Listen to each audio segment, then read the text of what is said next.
Bueno, seguimos con la segunda parte de la charla y bueno, estábamos hablando del cibercontrol, de las consecuencias y en este aspecto que yo siempre hablo de las, como comentaba antes, de las diferencias individuales, ¿no?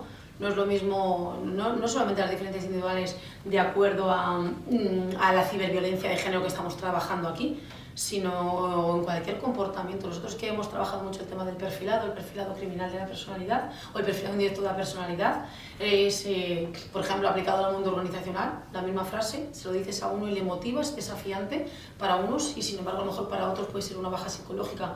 Entonces a la hora de gestionar todo este tipo de delitos, todo este tipo de respuestas, es fundamental conocer esas diferencias individuales, que a lo mejor, insisto, la misma frase, a lo que uno no nos afecta, no nos roza, otra persona tiene un universo de desgaste emocional y se plantea el quitarse la vida. Por hablar un poquito de las redes, bueno, no creo yo que vaya a aportar nada nuevo a lo que ya se ha comentado en materia de ciber los últimos años, ¿no? Pero es verdad que las redes sociales en general, el ciberespacio, las redes sociales en particular, el ciberespacio en general, pues tienen unas características que lo hacen, ¿no? Único, lo hacen único y sobre todo lo hacen muy peligroso, ¿no? Porque antes, cuando hablamos del acoso, ¿no? Yo me acuerdo antes cuando venían las víctimas al cuartel, ¿no? A denunciar, y las veíamos como hipervigilantes a los movimientos próximos, ¿no? Iban al cuartel y estaban hipervigilantes mirando a todos los lados por si estaba por ahí el agresor o la pareja o expareja, ¿no? Que le acosaba, ¿no? Ahora lo que pasa que a través de las redes sociales es el ciberacoso. Y yo he encontrado con víctimas que tienen un desgaste emocional tan profundo que a mí me han llegado a decir, oye María José, este boli esto es una cámara, ¿no? Recuerdo, yo tengo una pluma que tenía un poco rota, porque se me había caído, tenía roto y decían, esto, llevas ahí una cámara. O en otra ocasión yo llevaba una muñequita, me decían, ahí llevas también un micrófono, ¿no? Y cómo este desgaste, cómo ese consumo de recursos atencionales pendiente de que me están vigilando, me están cibercontrolando, porque ¿quién se fía hoy en día 100% de sus dispositivos electrónicos? Es tan fácil que entren en nuestros dispositivos, es tan fácil que nos implementen un malware, que nos pongan en nuestros dispositivos electrónicos un malware de ciberespionaje, etcétera, que hoy en día nadie está a salvo y sobre todo la percepción esa de ciberseguridad, ¿no? de seguridad. ¿Qué seguro estoy yo con respecto a me estará cibercontrolando? ¿Me habrá puesto un geolocalizador? En el caso este que les comentaba de Maqueda, el dispositivo electrónico estaba totalmente hackeado. El hombre sabía exactamente todos los movimientos de la cibervíctima. Con lo cual eso genera un sentimiento de indefensión en la propia víctima de estoy siendo controlada, pero tanto que es que no me atrevo ni a encender el teléfono móvil porque pienso que estoy totalmente controlada, con lo que lleva ya no solamente de pérdidas a nivel personal, de que no me puedo contactar con mis hijos, con mis familiares, con mis allegados, con mis amigos, sino que muchas veces se traduce también en pérdidas pérdidas, por ejemplo, de puestos de trabajo, gente que a lo mejor esté en paro, gente que esté buscando trabajo y no se atreva. El WhatsApp lo puedes bloquear, de cierta manera, pero el correo electrónico eliminas. Lo que vemos es que las mujeres al final cierran sus cuentas, con a lo mejor cuentas que llevan manteniendo 10, 15, 20 años, porque están ciberacosadas constantemente. Pues todo este tipo de características que tienen ustedes en pantalla hacen que el ciberespacio sea tan peligroso y sobre todo cómo se proyecta ese peligro en la percepción de ciberseguridad o de la percepción de seguridad, de ciberseguridad de las propias víctimas. Nosotros no somos juristas ni pretendemos serlos, pero sí que es cierto que interesa siempre tener un pequeño acercamiento, ¿no? Acercamiento a nivel jurídico, ¿no? De cómo estos comportamientos de los que estamos hablando se identifican y sobre todo dónde se encuadran dentro del Código Penal y algunos tipos de ejemplos, especialmente, lo hemos visto antes, en seguridad ciudadana tenemos a gente muy, muy joven que acaba de salir de Baeza o de Valdemoro o de Ávila, de las academias, y realmente ellos tienen, por supuesto que tienen mucha formación y muy buena en las academias, pero se encuentran a lo mejor el biogen se puede dar perfectamente a cualquier, son los primeros respondientes hasta que luego ya se encuadre en policía judicial y se pueden encontrar con un biogen a las 3 de la mañana. Entonces este tipo de ejemplos pues viene muy bien, sobre todo para la gente más novel, para identificar a través de ejemplos dónde se pueden incardinar estos tipos y de qué estamos hablando. O sea, sabemos la diferencia entre, por ejemplo, el sexting, que es un comportamiento que no es delictivo, puede ser preocupante, puede ser la antesala del delito de sexting. Bueno, pues este tipo de ejemplos vienen muy bien a la hora de ejemplarizar y de ayudar en la persecución y la investigación.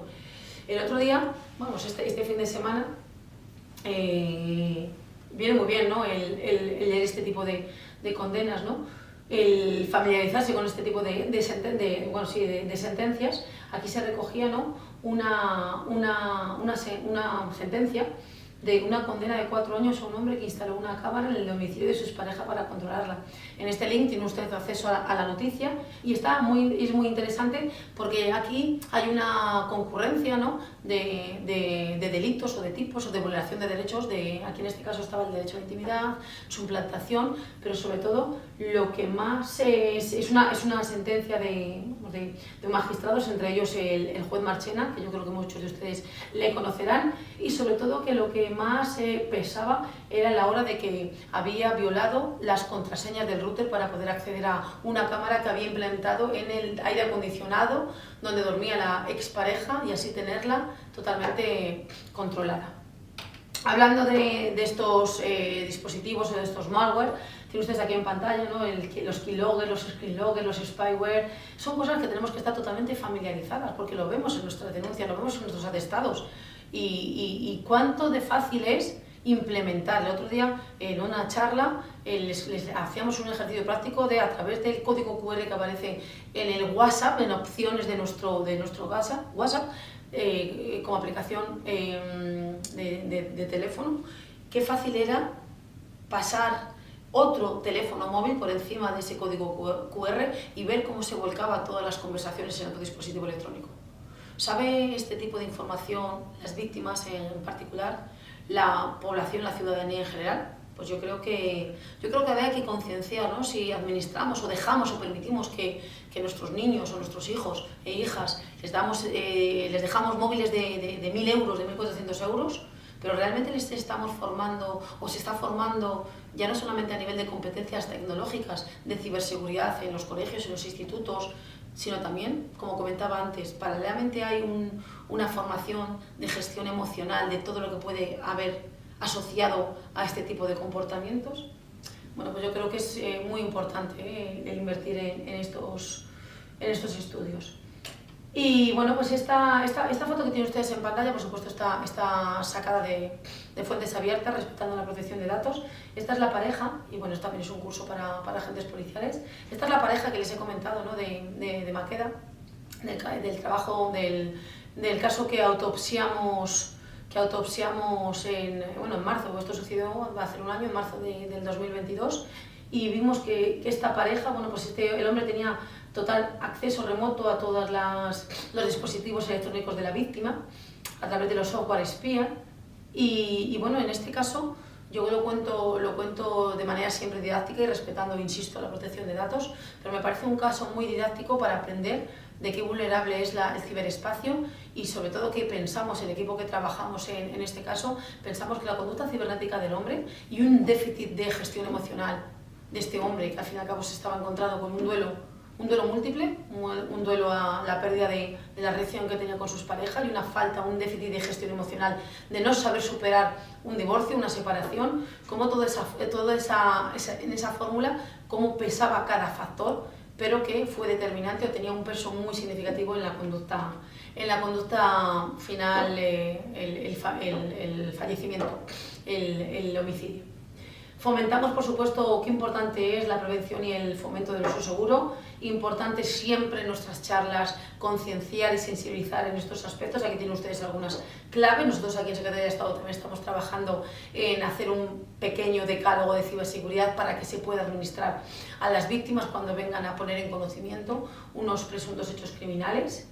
Y en el marco de este decálogo, qué podemos hacer para evitar ser una víctima con mensajes o con conductas muy sencillitas como las que tienen ustedes en pantalla.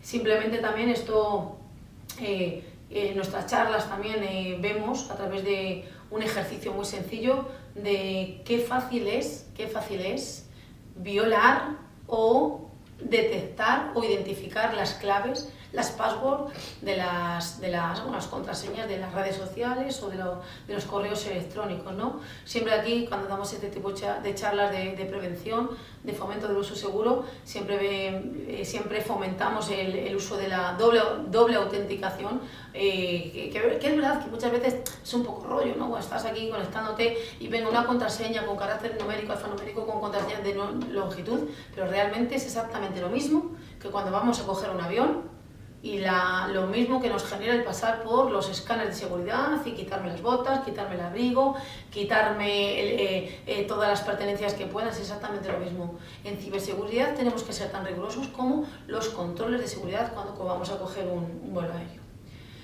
¿Qué estamos haciendo en Secretaría? Pues estamos revisando homicidios. Aprendemos mucho con cada revisión de homicidios. Aprendemos muchísimo. Creo que he comentado ya en varias ocasiones todo lo que hemos llegado a aprender en la revisión del último caso, y en caliente. ¿Por qué en caliente? Porque el paso del tiempo actúa en detrimento de procesos cerebrales superiores como la memoria, luego a la hora de recordar, ¿vale? Como les he comentado, queremos obtener una radiografía de la ciberviolencia de género a través de ese estudio estadístico que vamos a hacer de esa extracción del sistema estadístico de la criminalidad. También queremos profundizar en la cifra oculta. Estamos llevando a cabo un proyecto donde vamos a ir a los centros penitenciarios a preguntar a las mujeres. Bueno, una de las muestras es las mujeres internas, la población recursa, que muchas de ellas no han denunciado, muchas veces por estar metidos en ambientes delincuenciales, otras veces por las variables que la comunidad científica tradicionalmente establece, ¿no? Miedo, vergüenza, desconocimiento, pero queremos saber si realmente hay algo, ¿no?, que ejerce influencia relacionado con lo que a nosotros nos afecta, con la actuación policial, con el procedimiento policial.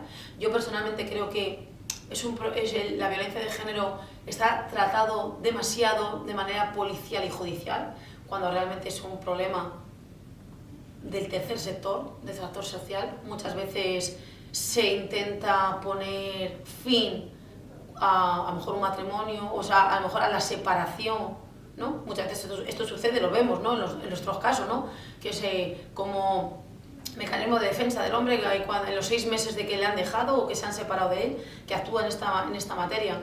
Quizás a lo mejor se podía trabajar desde el punto de vista social, desde el punto de vista civil. Yo creo que hay demasiada descarga en lo penal desde mi punto de vista. También de la percepción, que es lo que tiene que ver con lo que acabo de comentar, que importante es concienciar a nuestras víctimas sobre esa seguridad o esa percepción de ciberseguridad. Esta diapositiva la he querido poner porque todavía esto está sacado de un curso CEPOL que hice y tuve la suerte de participar en septiembre del año pasado, pero me llama mucho la atención porque yo sé que aquí en España hemos avanzado muchísimo, somos un ejemplo, no solamente en violencia de género, en la ley orgánica, el sistema Biogen, etcétera, pero también en el tratamiento para evitar la victimización secundaria, que somos la envidia, aunque suene un poco presuntuoso, pero esta charla yo le pedí permiso, por supuesto, a la ponente para utilizar esta diapositiva, porque esto además estaba extraída de un país escandinavo, ¿no?, que los países escandinavos son muchas veces los ejemplos, ¿no?, a nivel de igualdad, ¿no? Y realmente decía una víctima, decía que para ella había sido realmente el infierno el haber ido a ir a declarar. Entonces esto simplemente es como que nos sirva como recuerdo lo importante que es. Qué importante es evitar la victimización secundaria, todo lo que pueda estar en nuestras manos para intentar hacer a la víctima que no lo cuente tantas veces, que se sienta segura, que se sienta protegida. Que yo sé que a nivel policial somos un ejemplo. El objetivo sería ahora también transmitirlo y ejercitarlo con todo el respeto del mundo a nivel judicial. Y bueno, ya termino con las conclusiones, ¿no? Conclusiones y gaps, ¿no?, que a una ausencia de esa definición ya no homogénea, que por supuesto que también, sino que tengamos una definición, falta de conciencia en lo que es delictivo, lo que es preocupante. ¿Se identifica correctamente cuando hay una vulneración de derechos? Si yo esta noche llego a mi casa y mi pareja se ha metido en mi cuenta de correo electrónico, que ha vulnerado mi secreto de las comunicaciones, mi secreto, mi derecho de la intimidad. ¿Piensan ustedes que lo iba a denunciar o que lo pondría en conocimiento? El oversharing, ¿no? Que también se aprovecha, ¿no? para insistir en cuántos riesgos y cuántos peligros hay en Internet. ¿Estamos concienciados a la hora de subir la foto de nuestros niños en redes sociales? ¿Hay peligro?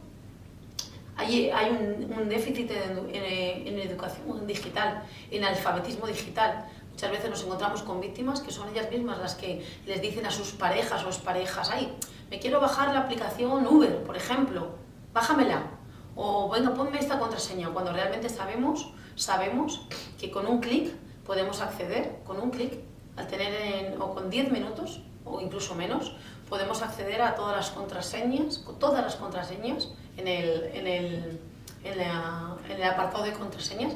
Podemos acceder a todas las contraseñas del dueño o la dueña de ese dispositivo electrónico o esa tableta, ese móvil, y podemos acceder a todo, ya no solamente desde el punto de vista de los delitos, delitos que estamos hablando, sino también desde un punto de vista más general, delitos económicos, delitos bancarios, etc. Hace falta más sensibilización y, sobre todo, insisto, redefinir la relación de afectividad. Tenemos que seguir con una ley orgánica de hace tantos años, ya desde el 2005 que se publicó. Las relaciones de afectividad han cambiado. Vemos muchas veces que parejas que se encuentran y se conocen y crean una relación por internet y no se han visto nunca, y quedan un día en una habitación y hay violencia sexual, y hay violencia física, y hay violencia... ¿Es de género? ¿No es de género? ¿Es el mismo procedimiento policial, judicial, que si fuera violencia de género? Yo creo que estamos en el momento idóneo para redefinir estas relaciones de afectividad, un poco como conclusión final. Importancia del tercer sector. Hay mucha descarga en lo penal, en lo policial, en el tema de violencia de género, cuando realmente son temas civiles, son temas donde los psicólogos, los educadores sociales tendrían muchísimo trabajo. Y hay que conocer más a la víctima, el victimario, el entorno y la dinámica. Por eso la importancia que tiene para nosotros el autopsiar los casos, el contextualizar qué es lo que ha pasado, porque este hombre determinado ha matado a esta mujer determinada en este momento determinado y cómo ha sido. Solo conociendo bien el fenómeno se puede trabajar de manera multidisciplinar en campañas, por supuesto, a lo que nos interesa a nosotros, que es la protección y la seguridad, pero también la prevención. Y eso siempre se tiene que hacer de la mano de otras instituciones, el mundo judicial, el tercer sector, profesores, educadores, psicólogos. Tenemos que trabajar en este complicado fenómeno delictivo de corte tan emocional. Termino como comenzaba la presentación. Por supuesto que quedo a su entera disposición a través de los canales de este curso, el aula virtual, los foros, pero aquí tienen ustedes mi correo por si necesitan ustedes profundizar, quieren más documentación o más información sobre cualquiera de los puntos que he tocado a lo largo de mi charla, que espero que les haya parecido interesante y sobre todo útil. Muchísimas gracias.